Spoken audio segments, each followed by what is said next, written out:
తెలిసి తెలిసి మన దేశంలో జరిగే అనర్థాలు మీరిప్పుడు చూడబోతున్నారు. అది కూడా మనం తినే తిండి గురించి.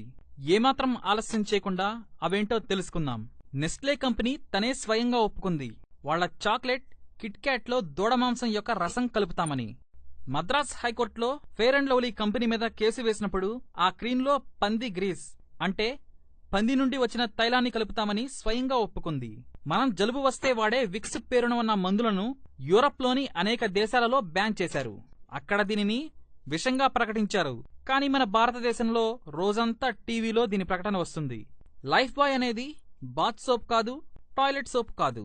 ఇది జంతువులకు స్నానం చేయించే కార్బోలిక్ సోప్. యూరప్ లో లైఫ్ బాయ్ తో కుక్కల స్నానం చేస్తాయి.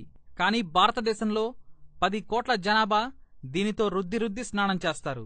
కోక్, పెప్సీ నిజంగా టాయిలెట్ క్లీనర్స్ అని ఎప్పుడో నిరూపితమైంది. ఇందులో 21 రకాల వేరువేరు విష పదార్థాలున్నాయి.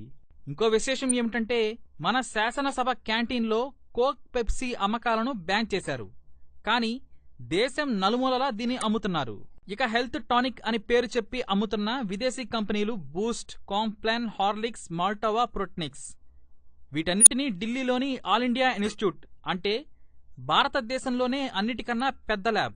ఈ ల్యాబ్లో పరీక్షించగా తేలిందేంటంటే కేవలం వేరుశెనగ పిప్పి నుంచి తయారవుతుందని.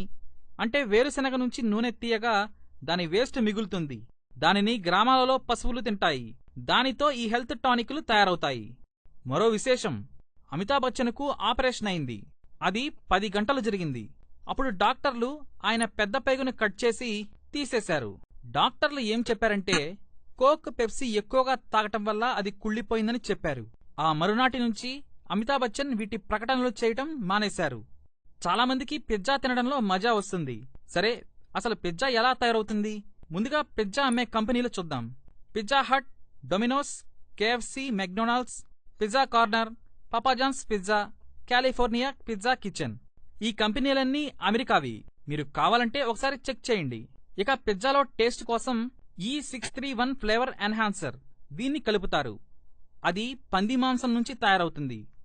మీరు ఒకసారి గూగుల్లో చూడండి, మీకే తెలుస్తుంది. ఇక మనం తినే పదార్థాలు, తాగే పదార్థాలపైన, ఆ ప్యాకెట్లపైన ఈ కోడ్స్ ఉంటే వాటిలో ఈ పదార్థాలు కలుస్తాయి. అవేంటో చూద్దాం.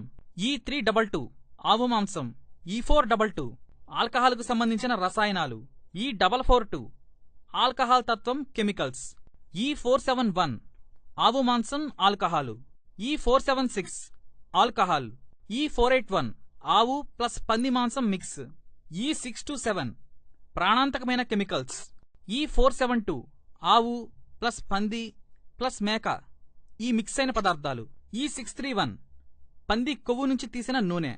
ఇక ఈ కోడ్స్ అన్నీ ఎక్కువగా మీకు విదేశీ కంపెనీల chips, biscuits, chewing gums, Kurkure, Maggi ఇలాంటి ప్యాకెట్లపై కనిపిస్తాయి. ఇది అపోహ కాదు, పూర్తిగా నిజం. అయినా నమ్మకం లేకపోతే ఒకసారి గూగుల్లో క్లియర్గా సెర్చ్ చేసి చూడండి, మీకే అర్థమవుతుంది. ఇక మ్యాగీ ప్యాకెట్ పైనైతే ఇంగ్రీడియంట్స్లో చూడండి, ఫ్లేవర్ E635 అని రాసి ఉంటుంది.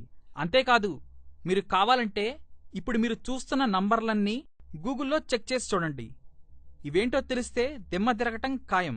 భారతదేశంలో 121 కోట్ల జనాభాలో కేవలం 10% జనం 10 రూపాయల పళ్లరసాలు తాగితే నెలకి 3600 కోట్లవుతుంది.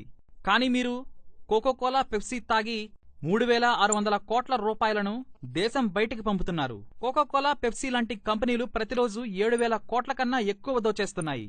చెరకు రసం, కొబ్బరి నీళ్లు, పళ్ల రసాలకు గనక మీరు మారినట్లయితే మీరు దేశం యొక్క 7000 కోట్ల రూపాయలను కాపాడి మన రైతులకు ఇచ్చినట్టవుతుంది. అప్పుడు రైతులు ఎట్టి పరిస్థితుల్లో ఆత్మహత్యలు చేసుకోరు. కాబట్టి విదేశీ వస్తువులపై మోజు తగ్గించుకోండి, స్వదేశీ వస్తువులనే వాడండి. దేశ ఆర్థిక వ్యవస్థను